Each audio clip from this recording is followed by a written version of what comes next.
All right, so we are live. Hello and welcome to this very first video I'm doing. So basically, um, new video series. You'll get to know me over this entire series, basically.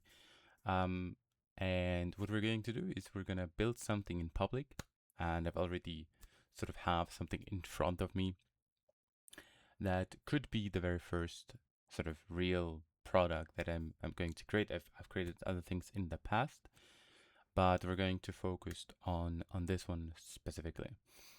So basically, what it is I've dabbled a lot in cryptocurrency over the years, and I found that there's just a lot of edges that exist to some degree, but the problem is as soon as you get a bit more into the details of how crypto works, how exchanges work, like the centralized exchanges, but also the decentralized exchanges, the more you have open positions and stuff, becomes quite difficult to keep sort of everything in check and see everything that happens, right?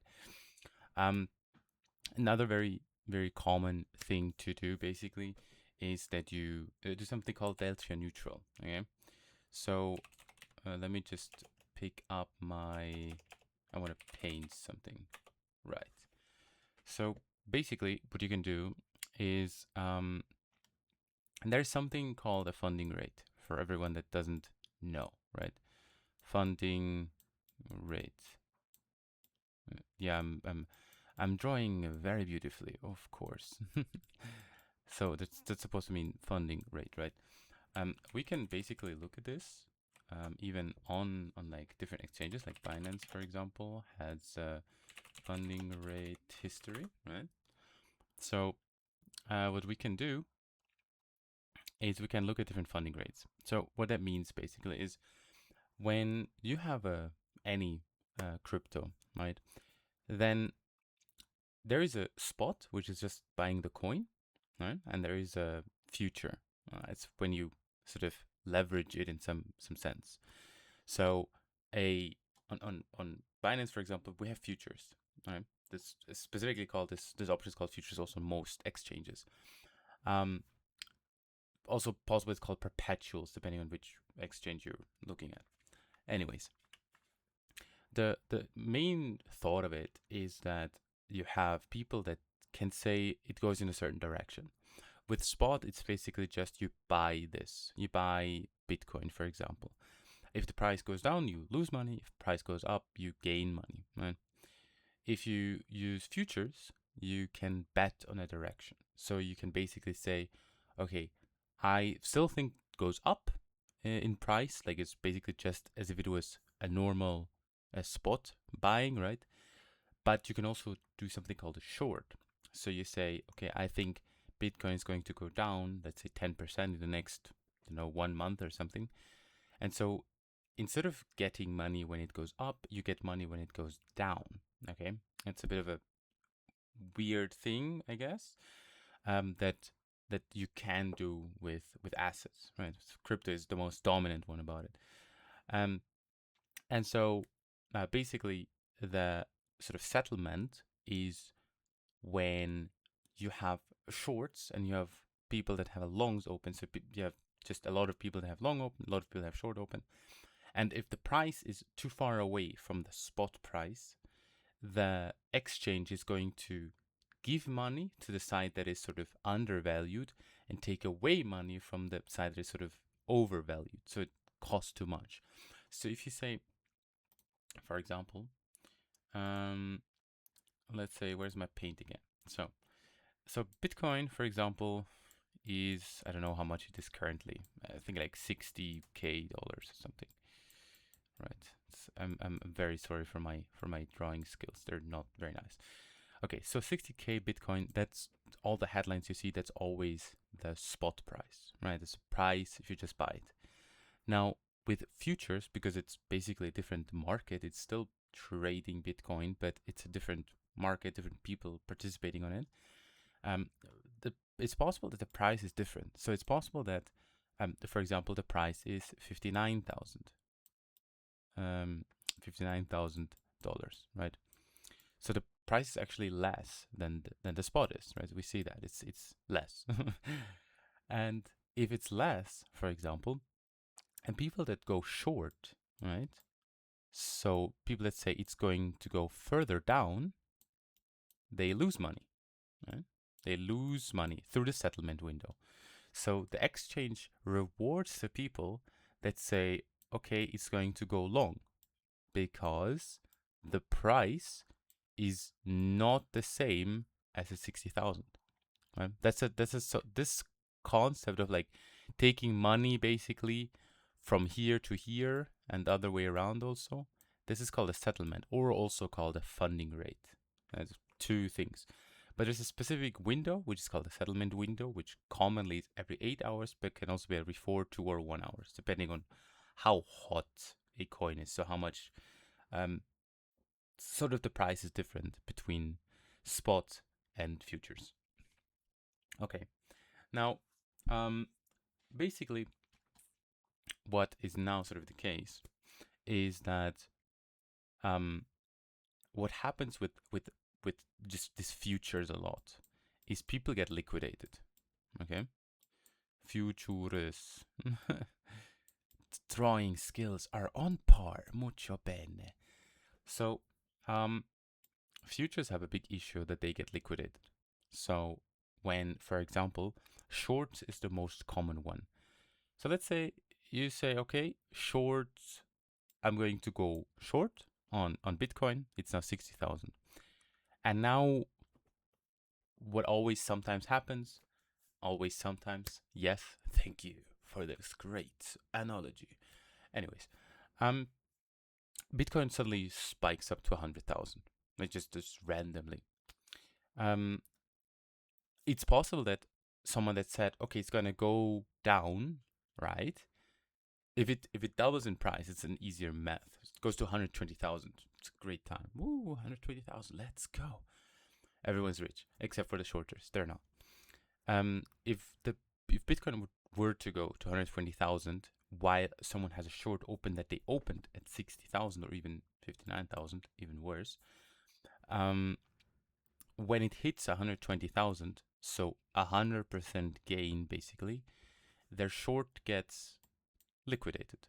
It's gone, right? It's because it's done. Okay.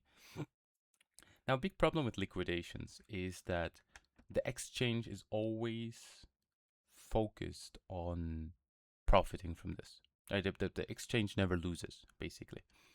So they're going to basically liquidate you slightly before you hit this point, right? Slightly, like 1, 2, 3, 4% before you hit this like 0 point, basically, like it's actually 100%. So that they get a sort of a risk premium for this. So, oh, you know, you do some shenanigans, we're gonna get some extra penalty from you because like you did behavior that we don't agree with, basically. Okay, so, and this liquidation, this problem, is basically what the tool I'm currently working on should address. Okay, so I'm gonna show you some architecture schemas that I've created with Claude. So also for anyone that is wondering how I work, basically I have my Claude session here, right? And basically I code primarily with Claude, right? That's exactly sort of what I'm going to do. I use Claude primarily for basically everything because it's just superior compared to every other tool I've ever seen. And I've actually I'm not an AI engineer per se, but I'm a system engineer, so I create systems for companies, and sort of implementing AI into their companies was a pretty common thing I had to do. And from my experience, Claude beat everyone else, every other tool that they implemented. I have to say, GitHub Copilot was also pretty dominant, but like for example, Microsoft Copilot is just atrocious. I mean, honestly, it's just terrible. But that's another issue, right? So I will have to quickly go back to my folder where I have these things. So there are actually two things.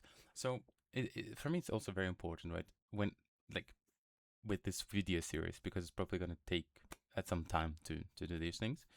I try to explain as much as possible because for me that's important. Because like I don't hate, like, so there are two things I really dislike when I myself watch anything like this is A, people don't show everything, and B, people don't explain me what they're actually doing. Because then I just get confused, right? And it is a very difficult topic. It's very nuanced, it's very specific, and so I want to be as open and transparent as possible about it, right? Um, and that's also why I call this format building in public, because I feel that living from feedback and building fast is much more important than building the perfect product and not telling anyone about it, right?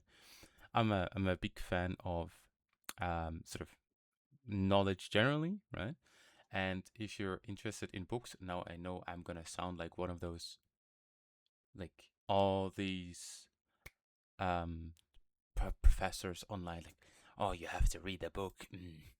It's, that's the only way how you learn these days. YouTube is not the way to go. Um, yeah, I'm not that.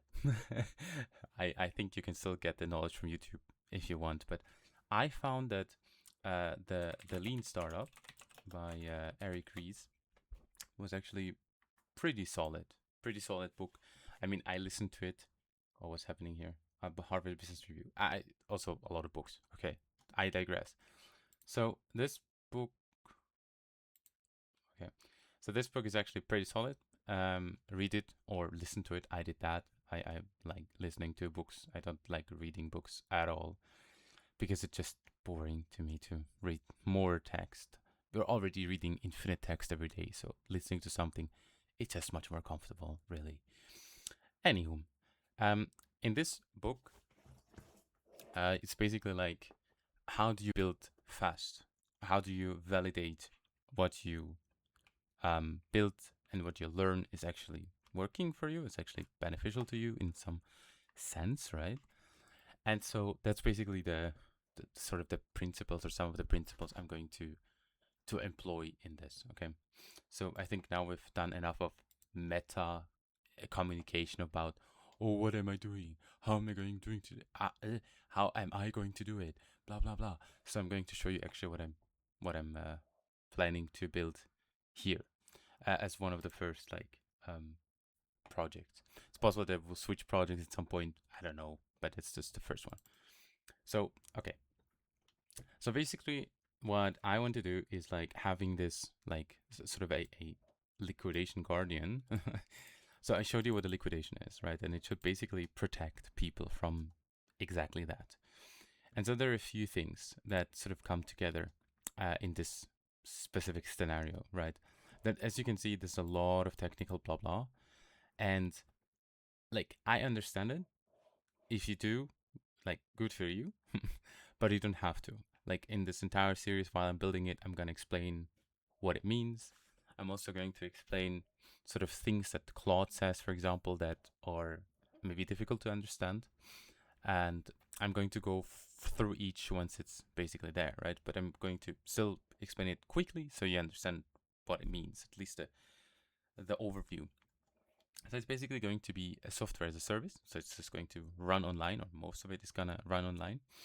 And it should be, as a software as a service commonly is when it's running online, you can open it with a browser, right? Then there should be some form of like alert system, like a Telegram or email or phone call even, where you can track your wallets, but also your exchange of some kind. I'm like Binance or Bybit, something like this. Because it should protect you everywhere from liquidations. It should alert you or move things around so you don't get liquidated, because liquidation is one of the worst things that can happen to you, basically. Then we have like Cloudflare or Azure in my case, because I'm a big Azure fan. If anyone doesn't know, Azure is the cloud of Microsoft. I've worked with it for years. That's why I just use it. I know it. Yeah. It's basically just the thing where people land. So if they go to a website, things are like logging them in and giving them the things that they need to then land like in the tool basically. Then we have a static web app. That's like a website is something that is like stale, doesn't really change a lot. And the web app is something that is more dynamic, right? For example, YouTube is dynamic, has videos and whatnot. But for example, YouTube.com, right? YouTube itself, just this, no movements, right? It's a static page. But if you go somewhere, it's actually quite dynamic. But what I mean more specifically, for example, that is like classically a web app, is for example, I still have the page open, so perfect. It's like Airbnb, right? Airbnb is a classical like web app, especially the map, right? It's very, I don't know, let's just choose something, search destination, I don't know, Spain. Who do people from Euros? Uh, sorry, I'm natively from Switzerland, so I'm maybe going to slip out some German words here and there. Sorry for that. It's also why some things are in German, but I try to explain everything in English as much as possible. So this, for example, is very dynamic, right? It's basically it's an app in that sense, right? But in a website. This is a web app, okay? That's basically what we're working with here. So going further, then we have like container apps, API services. So basically, there's some apps that you're not gonna see, but you're still gonna interact with them, like APIs, which is basically the way how a website communicates with another website, or how a app communicates with another website. It's basically they speak the same language, right? Um, it's like the service, you could say, with this. And then we have some more, right? Those are basically they are activated whenever someone asks for it. Like for example, I want to get my current positions now. So they're asking like real time, like right now, right? Whereas just always have to check if my recording is still running, because I'm a bit unsure about the space on my computer, because I chose sort of an external drive. Not sure, but doesn't matter. And this is basically running all the time, right? There needs to be sort of mathematics going on all the time. There needs to be alerts going on all the time. Yeah. Then we have a database. It's basically like you need to have a list of things that, like, a database basically just an Excel table, right? It's like, you know, this, right? That's a database basically. It's just a list of things, really. And this is basically just for positions people had open. I have no idea what HIST currently means. I have to check it again. Which policies the people have set, and if they are like audited or not, right? That's basically what it means. And then we have the Azure Key Vault. It's basically like your password manager, which just has the keys in it. So all the API keys are in there, right? For example, if you ever like were on Binance.com, Binance.com, yeah, and you wanted to connect some tool to it, you had to get an API key. That's this. You also use API keys in a lot of other areas, especially now with like Claude and like AI coding tools. It's very common to use it. So I think this has become more sort of known to the public. And then we have like Azure Cache for Redis.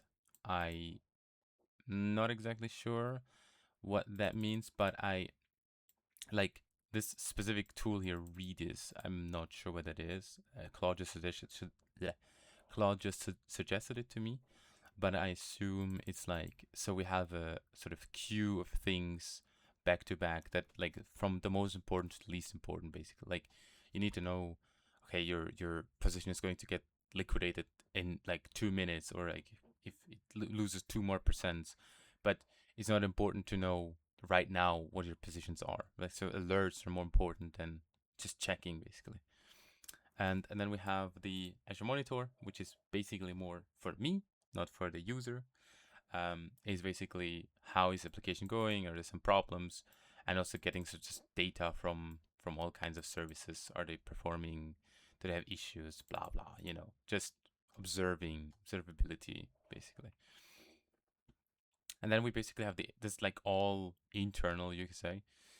And then we have like external things, exchange read APIs. So that Binance, Bybit, there's some big exchanges. It's already sort of talked about this before. Then we have RPC provider, Alchemy and QuickNode. So RPC is basically a sort of public, sort of like a public point where you can ask your sort of an API request to get an answer back. For example, if you go to a library and the librarian there, I know, old school stuff, but it's the first thing that came to my mind, haha. And you ask them, do you have this book? And they can tell you, there, yeah, it's there. Everyone can walk into a library, public library, okay? So that's basically a sort of a public thing that you can make a request to, and it will give you something back. We're gonna use it mostly for decentralized exchanges and for like for DeFi. So for like anything that's on chain. This is more like for every user personal thing where you have to create it yourself. It's always like individual, it's always unique. This is not. Okay. Then we have Stripe for billing because like every SaaS needs to have some way to sort of generate revenue. It's something I want to do with Stripe. I think it's pretty self-explanatory. Then we have Telegram bot API, which again API is just like communication way, and it should give you a form of alert. And then we have Azure Communication Services, which are just for email. Azure Communication Services like Gmail, right? It's basically just a way to send emails to people, right? It's sort of the way it goes. Then here, I said specifically to Claude, use Azure because I know Azure, right? And here we basically see all this shenanigans, right? Like how much, like would it cost? My first one would be make it free or make it cheap as the first sort of prototype. And then once we're more like hardened, we have some subscriptions, I want to make it better, but it's also gonna cost me more. As you can see, like each part is like quite a lot more per month, but I'm only going to do that once I have more customers. I'm quickly gonna drink water, sorry.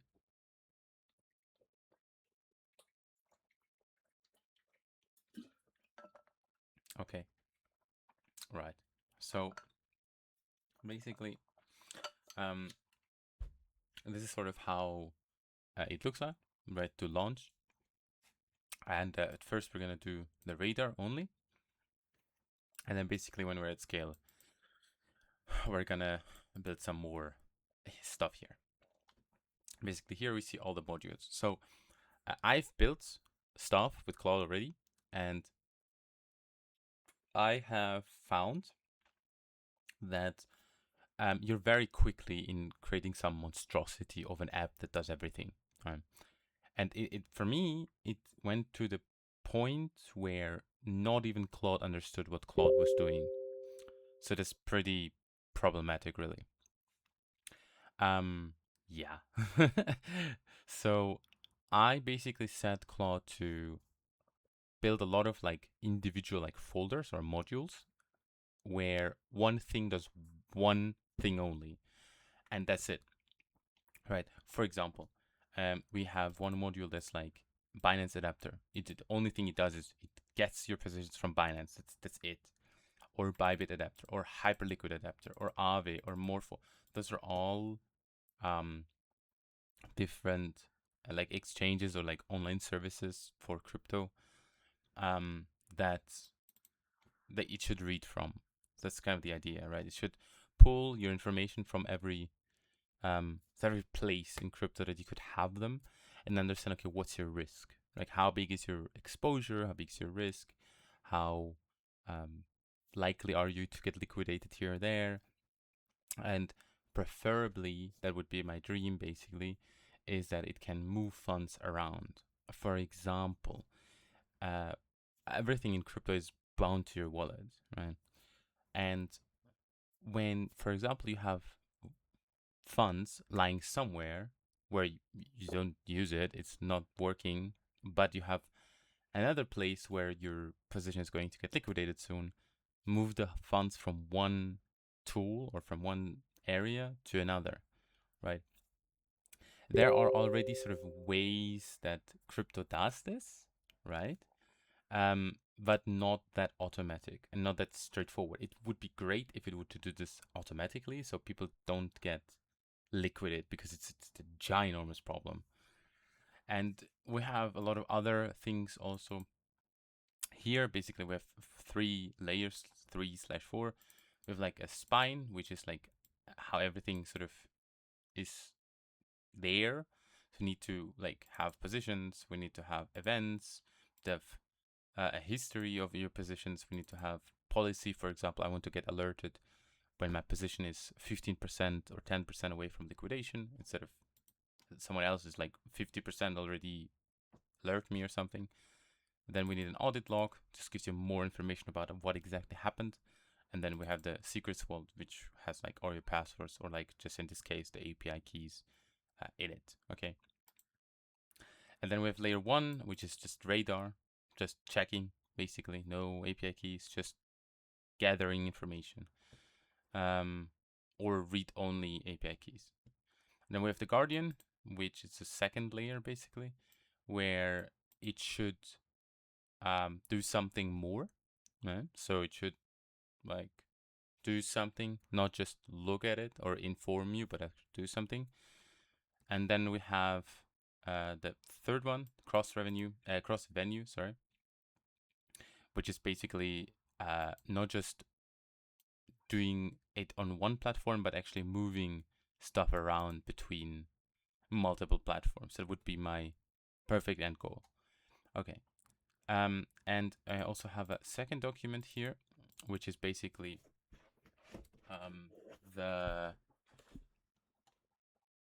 okay. So we have the first ship, which basically something I can build quickly, but at the same time can already get user feedback from, because like, if I'm building something and no one cares, it's not a very good product, is it? Or a service, right? And basically after those 2 weeks are over, we're at a point where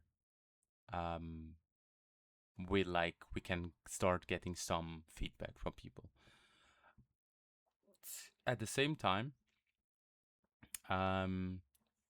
we have here basically a funnel of how we will get paying customers, because I'm a firm believer of you should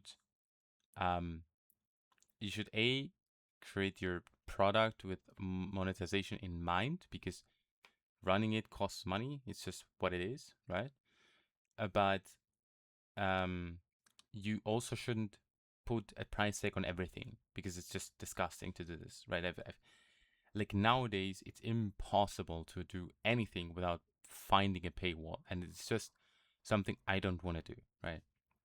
I want to give value to people without them having to pay anything, and those that see the value and want some more value, they will pay. That's what I think, right? And so that's why also the tiers are not very big. They're pretty like low on like a monthly the costs, basically, where like 12 is like you have a phone call, for example, which you're definitely gonna see. And like here, for example, we also have a web dashboard. Not sure if I'm gonna leave this exactly as is, but you know. And then we basically have in 29 per month with like auto protection. It acts, not just warns, which is basically what I would want. And it's like it's actually a pretty good deal if this tool came to be this, because there's also something that a lot of people don't know. I've already talked about like a few minutes ago. When you get liquidated on any exchange, you get basically a 4, 3, 2, 1. I'm not exactly sure. It depends on the platform, but like I think on Binance it's 4%. Sort of risk penalty that shoved into your face, basically. And so you basically give them 4% of fees for free for nothing. So, if you were to just have it as simple as it gets, to just sort of liquidate you, let's call it, but not actually liquidating you, so just stopping the trade at like 4% left, you would save actually 4% just from this, and you didn't do any shenanigans. It's just that will already save you 4% of your portfolio, and that can be quite a lot actually. I mean, no one hopes that that's ever gonna happen, but that's for example when you do a delta neutral strategy. I'm not sure if I explained it. Okay, so delta neutral is basically the concept where you there are different ways, but I'm gonna explain the simpler way. You buy Bitcoin and you short it at the same time. Why would you do this? Well, the thing is, if you, for example, you don't want to play around, you just want to have your money as is, just like this in the market, in Bitcoin, basically. What you can do is you can do this, and your money stays untouched, exactly the same. Yeah, you will lose certain money to inflation technically, but that's another problem. But that's one way to think about it. The more common way is mostly because 70% of people go long on Bitcoin, right? 70% do this. So because everyone is bullish most of the time. Like there are very few windows throughout Bitcoin's history where it didn't massively go long for like the entire market, basically. Usually even like only at like the peaks of like the worst bear markets was it not predominantly long. so so you will always get money as a short, as someone that does short. It's not a lot, but it's still something. So for example, if you do half of your position, let's say you have 100 grand, it's a lot of money. I'm aware. I'm not saying it's not. Maybe so many people in videos are like, just put in 100 grand, not that bad, of course, normal thing. Okay, let's say we put in 100, okay, because we're more down to earth here, okay. 100 is a lot of money. So what we're going to do is we put 50, so we split it basically 50, right? Buy Bitcoin for it, and 50 we short Bitcoin. Now we have the same sort of scenario again where money doesn't do anything, it's just sitting there, but your short side actually earns money, which is pretty solid, right? So it's, I think historically it's like 10% or something on Bitcoin, like on Binance at least. It's not nothing. It's not a lot, but it's also not nothing. So, I mean, overall you would get like 5% on like your entire $100 basically. So, you get 5. So it's in a year, so it's $5, 5%. And at the same time, your Bitcoin didn't lose any money. Even if Bitcoin crashes, you don't care, because when this goes up, this goes equally the amount down. Okay. Now, what the problem is, and that's what like a lot of delta neutral traders don't see, especially when they do smaller coins that have a lot of volatility, is that this side, when it gets liquidated because it's going short, and this doesn't, and it basically comes down again to the normal amount, right? You have a 4% loss automatically. And a lot of traders don't understand why that is, although they were delta neutral, so they shouldn't have lost anything. It's because they got liquidated. It's primarily because they got liquidated. It's an absolutely atrocious mechanic. I mean, I understand the mechanic that, exchanges don't want you to do that, blah, but they're really milking you when they can. So having something that stops that would be pretty great, you know.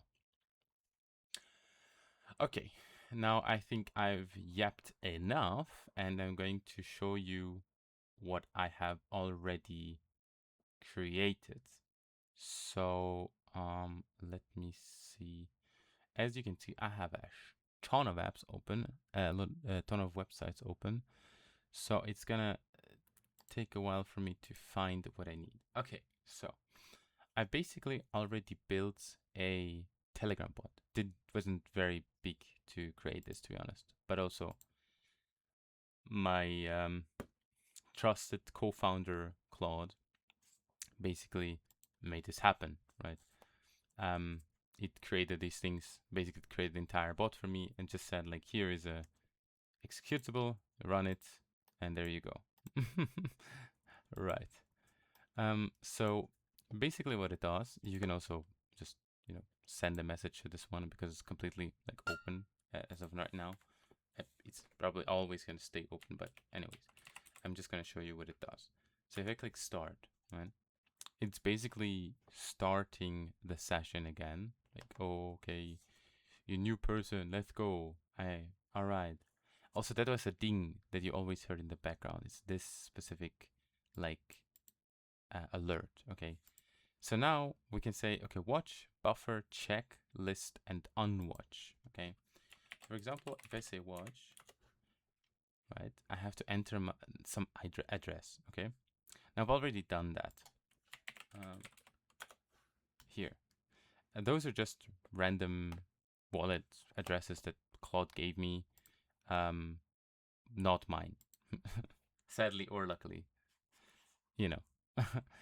um, and basically, you can watch as much as you want. I think there's no limitation. And then you can also do /check. And then it basically shows you all the positions that you're currently close to liquidation. Like, for example, on one wallet, we have Bitcoin long that's 8.6% away from liquidation. So that's a pretty drastic situation, may I say so myself. One is perfectly fine, 85% away from liquidation. So, it's a very good area. And basically shows everything is red that is like under the buffer. For testing purposes, I set the buffer to 60, but normally I would set it to like 15 or 10. And then basically if we do like check again, we should have, some of the red ones are now green. We basically only have these two that are red, right? Perfectly making sense. How is it possible that there's, okay, it's multiple wallets, but like just, I mean, how is it? Oh, it's a long and it's a short. That's very terrible, to be honest. Okay, interesting. they're all going for like 60,000. They start at the same price. What? One up, one down. How is that possible? Huh. That's a pretty terrible situation, to be honest. Okay. Yeah. Basically. So mark is basically where they open the trade, at which amount. And liquidation is like when Bitcoin were to go to this number, it would close its position, liquidate. Okay. But yet again, that's the thing. Keep in mind, you have the certain percentage sort of added on top of this. So theoretically, he's like flat, a real liquidation number, probably like 58,000 or 57,500 even. But, the exchange takes its cut to liquidate you. It's sort of what it is. Okay. Yeah, and you can, of course, also unwatch position if you don't need it. I mean, I'm going to do this at some point because those are not my addresses. And as you can see already, when any of the positions sort of dropped below 60%, which was the buffer before, it gave me a warning: add margin or reduce to stay safe. Okay, that's basically what is built by now. Okay, and basically now we're going to increase the the product to be more. Okay. Okay, so continuing on the, how's it called? Is it called liquidation guardian? I think so. Let me check that. Liquidation guardian. Liquidation guardian.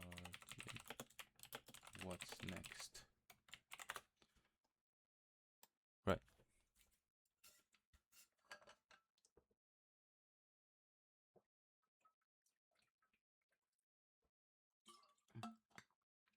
Yeah, also, basically, midway of like, okay, how can I show this to people in any meaningful way?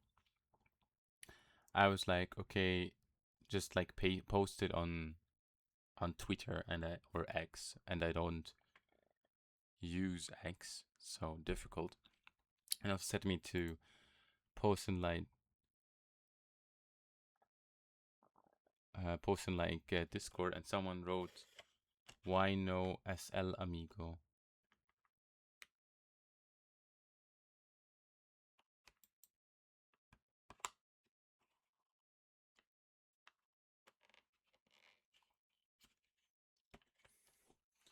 You mean, does he mean stop loss?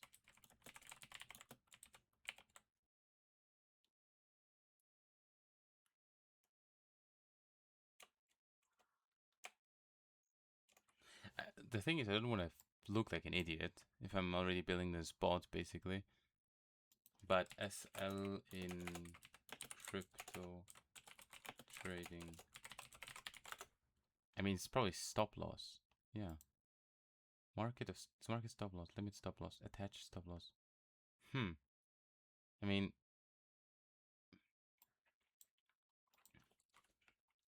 okay. You mean stop loss?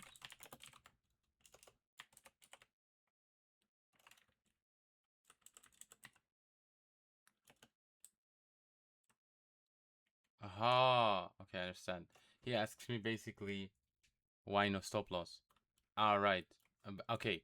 So just for context, I wrote into this chat like in the Hyperliquid Discord. Hey, good morning. Build a small free tool for Hyperliquid traders. Unrekt Radar bot on Telegram. Paste your wallet address. Read only, no keys. And it DMs you before a position gets liquidated. Watches your margin health 24/7. Made it because I kept worrying about getting caught by a wick while away from the screen. Free, and I'd love to feedback / feature request.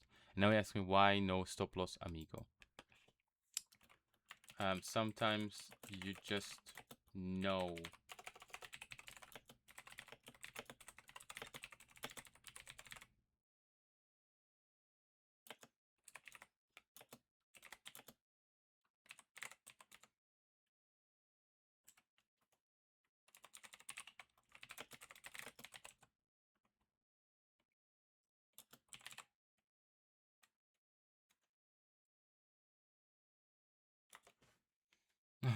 Right. So sometimes you just know the trade will recover, but it's nerve wracking either way. Right.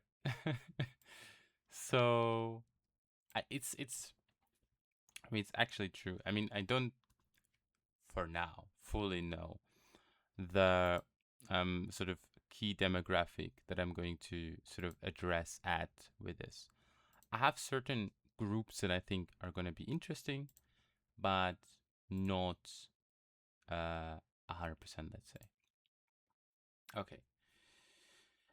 I think I got distracted there. So yeah, basically it told me to like build in public because I pushed Claude to say we have to have a working prototype as quickly as possible, basically. And with that, he basically said, okay, do like clips somewhere, or like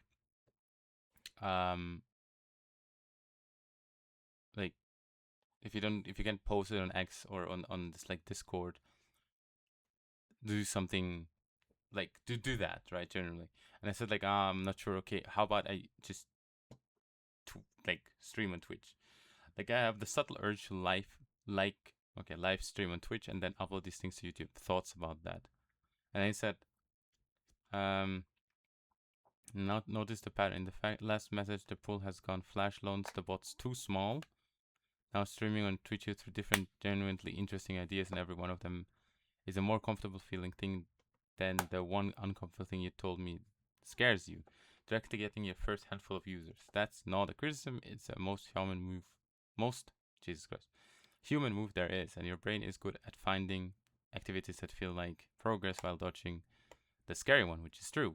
Because I basically told him like finding some opportunities on crypto is just more my niche than building a product, to be honest. Because like haven't productized anything. So I mean, I've had some ideas. I built some small things for me, yeah, sure, but I've not made a full-fledged product for now. I'd be failing you if you didn't hold up the mirror. Streaming can be amazing, or it can be fanciest hiding spot yet. The difference is entirely whether it's addition or avoidance. And the actual merits, honestly, skip Twitch, it's live. Well, you understand already that didn't happen. And I've blah blah blah. The version that makes it super of trap, capture, don't produce. You're building anyway. Hit record, OBS free, screen, voice, keep going. See for extra production. Later carve the good moments into clips. Okay, that's basically what I'm doing. I mean, I explained a bit more.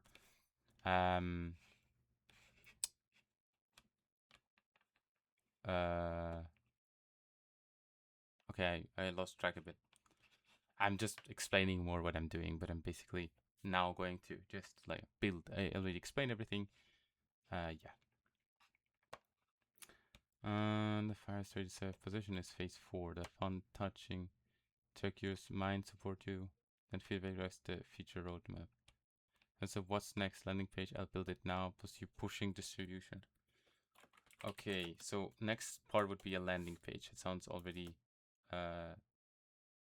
like I'm already going sort of for this. That's what I wanted. And I have to push distribution. That sounds fair, I guess. Please build the landing page. However, where are you gonna publish that? I mean, it's possible that we have to now buy domain. So I don't know how to. The question is like, how did I call my Telegram bot? I called it Unrekt Radar. And the question is like, so I would get domain at host point, but it's me because I'm Swiss. It's a Swiss company, right? So this is maybe just going to be gibberish for you once again. I said it to English so you understand.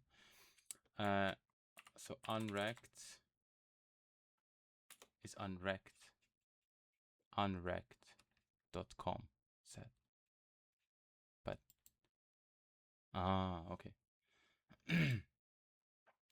So how about Unrekt Radar?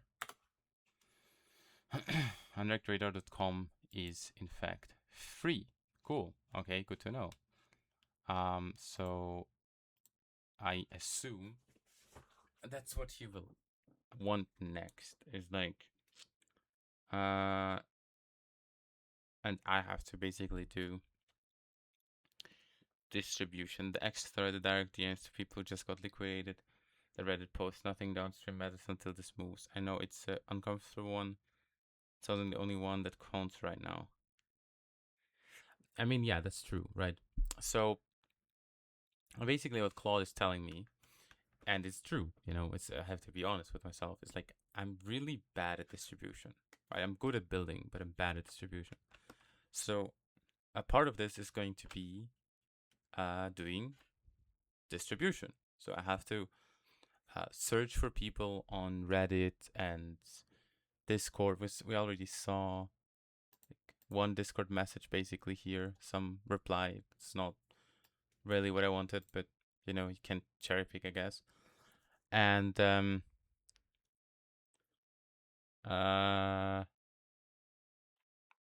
like I have to find ways to publish that, or to at least let people know about this. So I'm more a Reddit guy than a like X guy. So I'm going to go to Reddit right? 1 second. Okay, so basically you already see here, I've like I searched for Hyperliquid liquidation because I thought that makes the most sense, right? So I'm going to do that again and see if I can somehow post my bot there, Telegram bot, right? Um, so let's see if we can find anything about this. Whoa. Oh, okay. Great. So that's the landing page that um Claude created. It's pretty beautiful actually.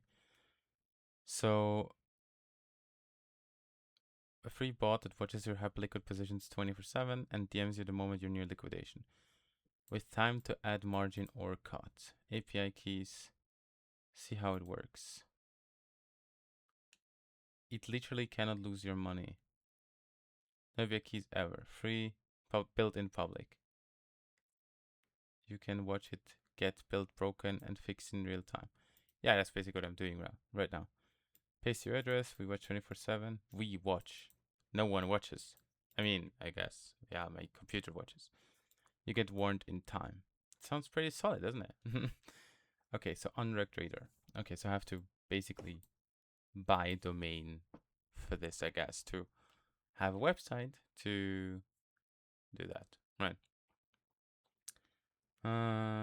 Build for liquidity sweep trading bot that now exists live on Hyperliquid. Okay. This just sounds interesting to me. What do we have here? ICT style concepts, mainly liquidity runs. So shifts, displays when and confirmation after a sweep. Okay, it's something. I don't know. Is Hyperliquid engaged in wash trading? Just curious. Why isn't anyone talking about Hyperliquid? Why not too late? Hyperliquid loses Anthropic open markets as creator shuts down project. Okay, I don't know. Hyperliquid here to stay. Hyperliquid hits nearly. Why they were talking about Hyperliquid? Hyperliquid banned me and sold my funds. Okay. Pustifali. Okay, now I feel we're. Now it also works for Polymarket. Okay. So basically, I have to change my filter, and as I said, I'm doing this absolutely like unfiltered. So even the distribution thing, you can see me struggling with this and seeing how I behave. If you have better approaches to this, please let me know. Give me feedback about literally anything. So I'd be a big fan of that. Yeah. The tape is split. Professional setups for launch. There is an out and sold beyond the hype. So just compute D pin. Okay, never heard of this. Long, blah, blah, blah, long, short. Okay, can I just...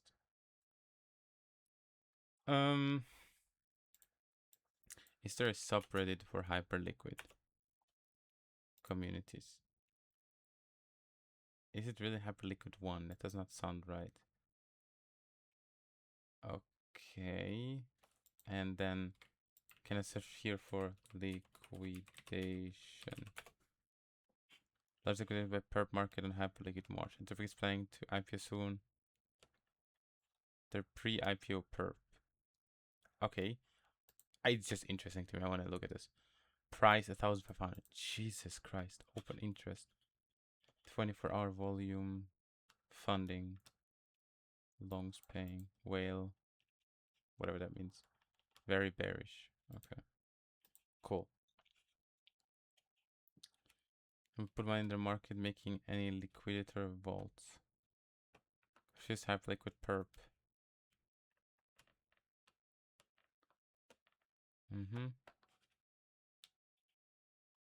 Okay. No, Hype was the only major that printed anew during the sell-off, reflected at 8 in September.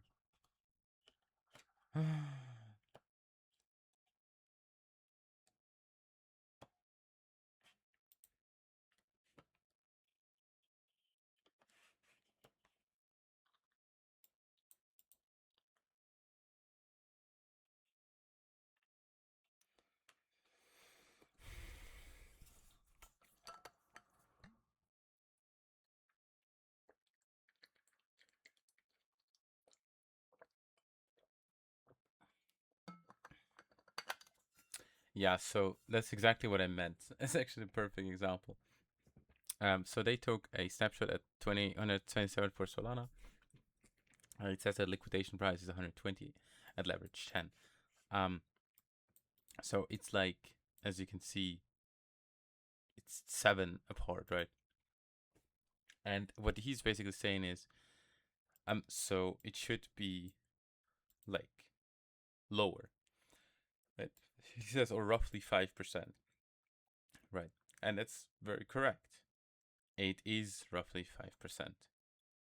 And so basically, the issue here is the risk premium, as I've just said before. Hey there. The issue here is the risk premium that the exchange takes when liquidating. They set the liquidation price a bit higher so that they are guaranteed to get their money back. Is A to sort of punish you? I'm not sure if I should write this. I mean, the primary reason that they say is that if the price moves fast downwards, that they still get their money back. For when the price moves hard in your unfavorable direction, that they still get their money back. And B,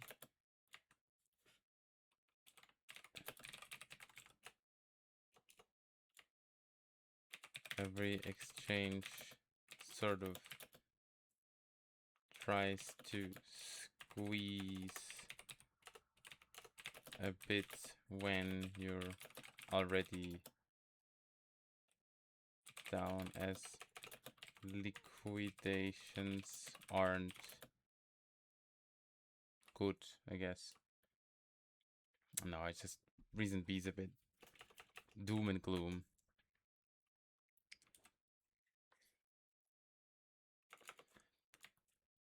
I've had very similar issues and with liquidation pricing, and so I don't have to always sit at my computer.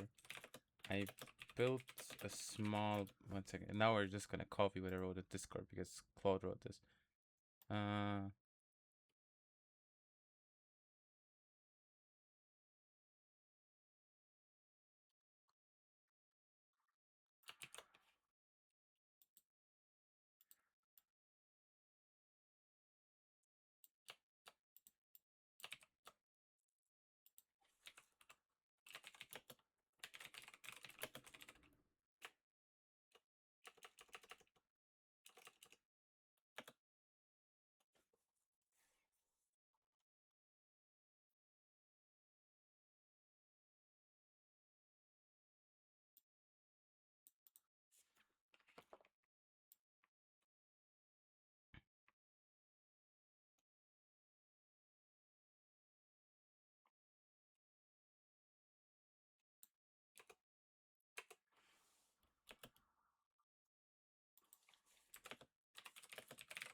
I mean, I gave him value, right? Although it is 5 months old, which is a bit questionable, but I still, promoted the bot, which was, I guess, quite important. Okay, so let's see where Claude is.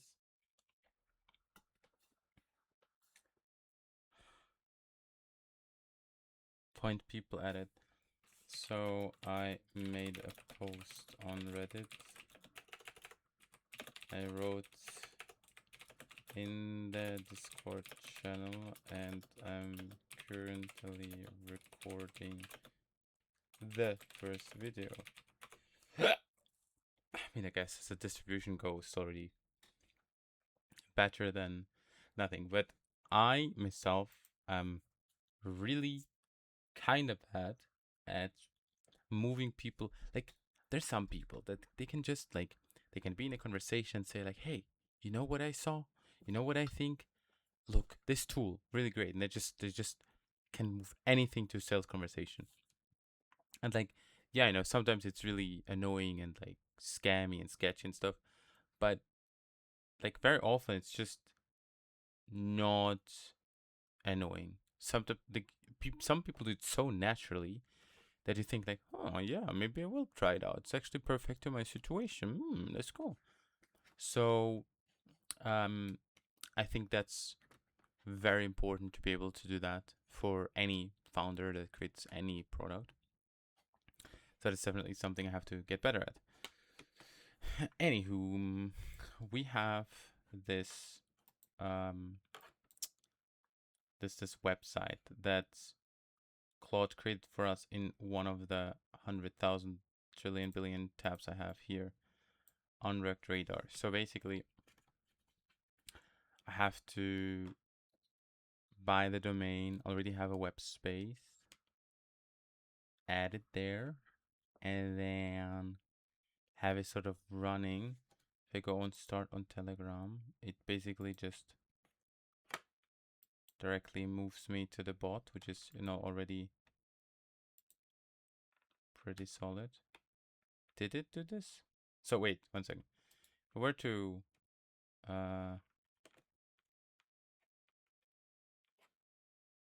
archive. Okay. No idea. I don't use Telegram at all, basically. And I go here and I say open in web. Does it bring me? It actually brings me to Unrekt Radar. That's pretty solid. Okay, so I can unarchive. Great. Okay. And now, right. I think I'm gonna end the session for today, and I'm not gonna continue building until tomorrow because it's already time for me to go to bed. As you can see, it's like 3 in the morning. It's pretty late. So thanks for watching, and have a great evening. Bye.